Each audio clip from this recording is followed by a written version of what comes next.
তো নমস্কার বন্ধুরা, সবাই কেমন আছো? আশা করি সবাই ভালো আছো। আর আপনাদের ভালো করার জন্য আজকে আবার একটি নতুন ভিডিও নিয়ে চলে এসেছি। আর আজকের ভিডিও টপিকটা পুরো আলাদা।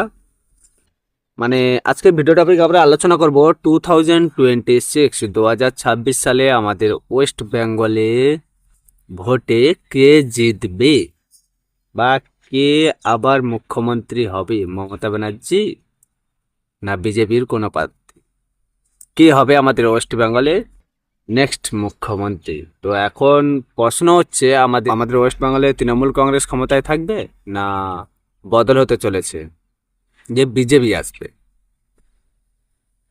বাস্তব কথা বলতে গেলে এখন যিনি মোদি সরকার আছেন, আমাদের মোদিজি, কাজকর্ম সব কিছুতে উনি বেস্ট।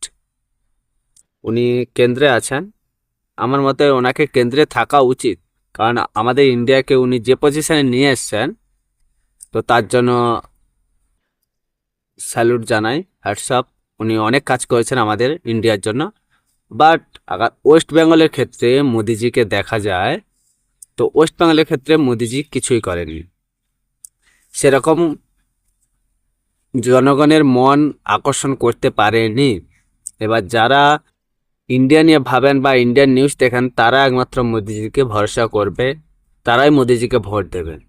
এক্ষেত্রে এসআইআর নিয়ে এসে মোদিজি কাজটা ঠিকই করেছেন, বাট তা বিজেপিদের দলের যে প্রার্থী রয়েছে শুভেন্দু অধিকারী বা আর যে সকল প্রার্থীরা রয়েছে, ওরা নিজেরাই এসআইআর নিয়ে যে সমস্ত আগে থেকে যে সমস্ত মুসলিমরা আমাদের ইন্ডিয়াতে আছে, আমাদের ওয়েস্ট বেঙ্গলে আছে, বাট হিন্দুরাও যারা আছে, তাদের সঙ্গে এসআইআর নিয়ে যে সমস্ত খারাপ ব্যবহার করেছেন, এবং এসআইআর হওয়ার আগে ওনারা যে একটা লিস্ট বলেছেন 1 কোটি প্লাস যে নাম বাদ যাবেন, যেমনভাবে ওরা প্রেডিকশন করেছে, তাদের হিসাবে এখন তৃণমূল কংগ্রেস অবশ্যই বলবে যে হিসেবে এখন এসআইআরে ওরা যেসব প্রেডিকশন করেছিল, যে সমস্ত কথাগুলো বলেছিল যে এত নাম বাদ যাবে, এতগুলোই নাম বাদ গেছে অ্যাকচুয়ালি। তো এখন হিসেবে আমাদের ওয়েস্ট বেঙ্গলের লোকজন কি বলবে? যেটা বিজেপির চক্রান্ত, বিজেপিরা ইচ্ছে করেই বাদ দিচ্ছে। আর সবথেকে বড় কথা, বিজেপিরা কেন্দ্রে যদি এত কিছু করতে পারে, একটা সিম্পল কথা যদি ভেবে দেখা যায়, কেন্দ্রে মানে আমাদের পুরো ইন্ডিয়ার জন্য আমাদের নরেন্দ্র মোদী এত কিছু করছে, এবং তোমাদের রুশ রুশ বলো, আমেরিকা বলো, সবার সঙ্গে মানে কূটনীতি খেলে এর সঙ্গে ওর সঙ্গে ভাব জমিয়ে আমাদের ইন্ডিয়াকে কোথায় নিয়ে এসছে। এখন আমাদের ইন্ডিয়ার যে শক্তি বলো, ইন্ডিয়ার শক্তি এখন কত নম্বরে আছে?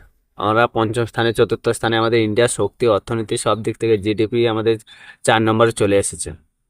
তো আমাদের ইন্ডিয়াকে আগার নরেন্দ্র মোদী এই জায়গায় নিয়ে আসতে পারে, তো আগার মানে সত্যি কথা বলতে গেলে যদি গেমটা এইরকমই হয় যে এসআইআর হচ্ছে নরেন্দ্র মোদীর কারণে, এতগুলো নাম বাদ যাচ্ছে নরেন্দ্র মোদীর কারণে, তো এটা যদি সত্যি কথা হয়, তো নরেন্দ্র মোদীকে কেউ আমাদের ওখানে জিততে আটকাতে পারবে না। কারণ নরেন্দ্র মোদী সরকার, বিজেপি সরকারকে কেউ আটকাতে পারবে না আমাদের ওয়েস্ট বেঙ্গলের। বিকজ নরেন্দ্র মোদী যদি ওটা তার নিজের গেম থাকে, সে যদি ওয়ার্ল্ডের মধ্যে এরকম গেম খেলে ইন্ডিয়াকে চতুর্থ পঞ্চম স্থানে আনতে পারে, তো ওয়েস্ট বেঙ্গল তো একটা ছোট জায়গা, ও জায়গাকেও কন্ট্রোলে নিয়ে নিতে পারবে। তবুও যদি প্রেডিকশনের কথা বলি, ইন্ডিয়ায় যে সমস্ত লোকজন প্রেডিকশন করে, সবার কথা মেনে বেশিরভাগ লোকই বলছে যে বিজেপির সরকার আসবে, যে ওয়েস্ট বেঙ্গলে নেক্সট বিজেপির সরকার আসবে। কিছু কিছু লোক বলছে তৃণমূলের সরকার আসবে। দেখো, একটা সত্যি কথা বলতে গেলে, এসআইআর করে যেরকম বিজেপির সরকার কিছুটা মন জিতেছে কিছু কিছু লোকের, কিছু কিছু লোকের মনে জায়গা করতেই পারেনি, কিছু কিছু লোক হ্যারাসমেন্ট হয়েছে বিজেপির সরকারের জন্য। একটা বাস্তব কথা বলতে গেলে, কে ভোট দেবে কে দেবে না ডিসাইড করবে কারা?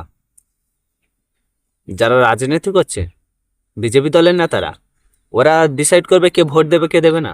এটা তো ঠিক নয়। মানুষকে মানে নর্মালি হ্যারেস করা, তার মানে কি বলবো, প্রয়োজনের থেকে প্রথমবার আমি 2002-তে হয়েছিল, আমি জানি, হয়তো তখন আমি ছোট ছিলাম, আমি জানি না। বাট এখন যেটা দেখছি এসআইআর নিয়ে মানুষকে যেভাবে হ্যারাসমেন্ট করা হয়েছে, তো ছাড়ো। এবার আমাদের ওয়েস্ট বেঙ্গলের নেক্সট মুখ্যমন্ত্রী কে হবে এই বছর? একটা কথা বলতে গেলে, এখন মোদি যেভাবে পলিটিক্যাল যেসব গেম হয়, মোদি যেভাবে খেলছে বা মমতা ব্যানার্জি যেভাবে খেলছে, ভোটের রেজাল্ট যদি আসে, একটাই কথা বলবো, মোদিও লেভেলে আসবে, মমতা ব্যানার্জিও লেভেলে আসবে। কিন্তু এখানে দল বানাতে গেলে বা মোদিজিকে সরকারে আসতে গেলে বা মমতা ব্যানার্জিকে সরকারে আসতে গেলে যে সমস্ত নতুন দল এসছে না, এখন নতুন মুখ যে সমস্ত দেখা যাচ্ছে না, ওদের সাপোর্টে নিতে হবে, যৌথভাবে ক্ষমতায় আসতে হবে। এবার এখানে একটা কথা আছে, যৌথভাবে কেন আসতে হবে?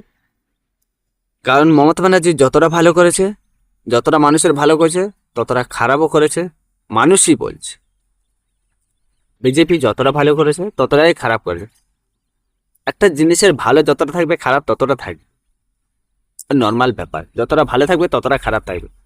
তো 2026-এ ভোটের রেজাল্টের কথা যদি বলি, মমতা ব্যানার্জিও লিডে আসবে আর আমাদের নরেন্দ্র মোদীও, দুজন লিডে আসবে, পুরো লিডেই আসবে, মানে পুরো লিডে আসবে। ভোটের কিছু কিছু গ্যাপ থাকবে, একটু একটু গ্যাপ থাকবে। এই না যে মমতা ব্যানার্জি পুরো ফুল ভোটে জিতে আসবে বা নরেন্দ্র মোদী ফুল ভোটে জিতে আসবে, পুরো লেভেলেই আসবে। পশ্চিমবঙ্গের ক্ষমতা নিতে গেলে অবশ্যই যে নতুন দল এসছে, যারা মুসলিম দল অনেক দাঁড়িয়েছে, যারা নতুন যারা দল দাঁড়িয়েছে, তাদের সাপোর্ট নিতেই হবে। এবার তাদের উপর ডিপেন্ড হচ্ছে যে তারা কাদের সাপোর্ট করবে, মমতা ব্যানার্জিকে না নরেন্দ্র মোদীকে। তো এখানেই দাঁড়াচ্ছে আসল কথা, কারণ ভোটের পরে আপনারাই মিলিয়ে নেবেন যে এইটাই রেজাল্ট হবে। দুটো জোট বেঁধেই ক্ষমতায় আসবে। কারণ এর আগে যখন মমতা ব্যানার্জি ছিল আর বামফ্রন্ট সরকার ছিল, কংগ্রেস আর তৃণমূল জোট হয়ে মমতা ব্যানার্জির সরকার হয়েছিল আমাদের ওয়েস্ট বেঙ্গল। তো সেইভাবে 2026-এর ভোটেও সেম রেজাল্ট হবে, লড়বে আলাদা আলাদাভাবে। কারণ আগের ভোটে লড়েছিল একসঙ্গে, কংগ্রেস তৃণমূল একসঙ্গে লড়েছিল, বাট এবারে লড়বে সব আলাদা আলাদাভাবে। তৃণমূল, বিজেপি এখন পুরো মুখোমুখি দাঁড়িয়ে আছে, লড়বে আলাদা আলাদাভাবে। বা যখন সিটের কথা আসবে বা আমাদের রাজ্যের মুখ্যমন্ত্রী সিটের কথা আসবে, তখন একসঙ্গে যুক্ত হতেই হবে। এটা বাস্তব কথা, একসঙ্গে যুক্ত হতেই হবে। এবার এখন বলাই যাচ্ছে না যে কে সরকারে থাকবে, কারণ নরেন্দ্র মোদী যেভাবে তার পলিটিক্যাল গেম খেলছে আর মমতা ব্যানার্জি যেভাবে তার পলিটিক্যাল গেম খেলছে, হিসেব অনুযায়ী ক্যালকুলেশন যদি করা যায়, নরেন্দ্র মোদী পাওয়ারে আসবে। এই কারণে পাওয়ারে আসবে যে কেন্দ্রে পুরো দেশটাকে যে শাসন করছে, সে এই ছোট ওয়েস্ট বেঙ্গলটাকে শাসন করতে পারবে না, যে কোনোভাবে পলিটিকভাবে যুক্ত হয়ে যাবে, ব্যাস। কিন্তু ওই বললাম না, নতুন যে সমস্ত দল আছে, তারা যদি মমতা ব্যানার্জিকে সাপোর্ট করে, অবশ্যই মমতা ব্যানার্জির সরকার আসবে, বিজেপির সরকার কিছুই করতে পারবে না। এবার দেখা যাক, ভোটের পরেই বোঝা যাবে যে কতটা কি হয় আর কতটা কে কাজ করেছে, ভোটের পরেই বোঝা যাবে। তো আজকে কথা বাবাই, দেখাচ্ছে নেক্সট ভিডিওতে আর ভোটের রেজাল্টের পরে।